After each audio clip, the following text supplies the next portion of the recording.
Мені қатты айыптамаңыздар. Бұл сәуір айында болды. Құрбым әдеттегі демалыс күні мені кафеге шақырды. Әдеттегідей өсек айттық. Жігітім әскерге кеткеніне 10 ай болды.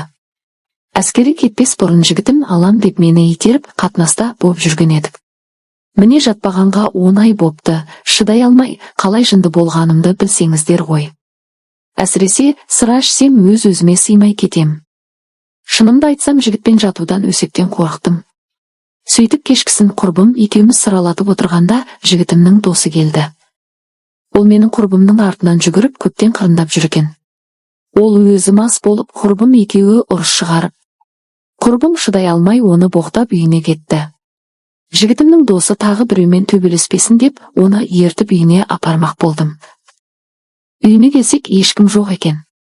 Шамасы бір жаққа кеткен. Мен үйге кіруге қорықпадым, өйткені біз бір-бірімізді бұрыннан танитынбыз. Ол менің жігітімнің досы. Оны төсекке жатқыздым, үстін көрпемен жаптым. Ол маған тоңазытқыштан сыра әкеп берші деді. Мен бөлмеден ас үйдегі тоңазытқыштан айтқан сырасын алып қайтып келсем, ол жарықты өшіріп қойған. Мен таң қалдым. Қайдасың деп сыра ұсына бергенде, көрпені көтере қолын созғанда, көрпенің астында мүлдем киімсіз жатыр екен. Мен тіпті шок болдым. Мен үнсіз қалдым, ойларым жүгіріп біраз жерге барып келді. Есімді жиып, мынауың не деп сұрадым. Жауап ретінде ол жай ғана белімнен ұстап өзіне қарай тартты. Мен сытылып кетуге тырыстым, бірақ ол әлде қайда күшті болды. Мен өзімде де оған онша қарсылық танытпадым. Тек бостандыққа шығуға тырысқан сияқты болдым, өйткені өзімде 10 айдан бері шөлдеп жүргем. Ол болса бас салды, киімді көтеріп алмаларыма қол салды. Мен тек қуасың ба деп қайталай бердім. Оның күшті қолдарын кеудемдегі алмамды ұстағанда керемет сезіну болды. Алмамды аз ғана сипап, қолы төмен жылжыды, бірақ мен оның қолын итеріп жіберіп, сен не істеп жатырсың деп наразылық білдірдім. Сен мені досыңның қызы екенімді ұмыттың ба? Бұл дұрыс емес деп айқайладым. Бірақ тәнім көбірек қиылын қалап тұрды. Ол жай ғана жымиып қойып тоқтамай әрі қарай жалғастыра берді. Ол маған бәрібір деді қарлығып. Мен сенің не қалайтыныңды білемін деді. Мен оған қуасың ба сен деп қайталай бердім. Оған қойшы деп айтқаным болмаса, былай қарсылық көрсетіп жатқаным жоқ.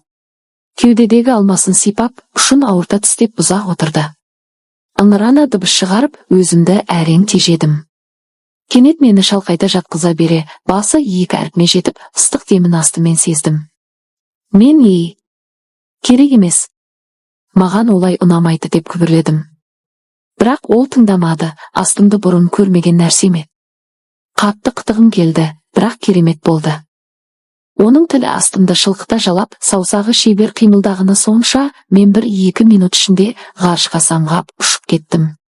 Төсекте құрық тимеген асау байталдай ышқына жиырылып, созылып жатқан сәттен айығалмай, дел сал сезімде жатқанда, сайманын шылқыған екі әрпіме сүңгіте жіберді. Мен айқайлай жаздап тістендім. Ол менің төңкерілген алма ұшын ауырта тістеп жібермей тұрып ұрғылай бастады. Астым шылқып бұлш етіп соққан сайын шапалақ соққандай дауыс, ыңқылдаған тәтті үнім біраз жерге жеткен болуы керек. Бұл керемет болды. Сұмдық құмарлық ләззатын әр жасушаммен сезіндім. 2 айдан кейін жігітім де келді.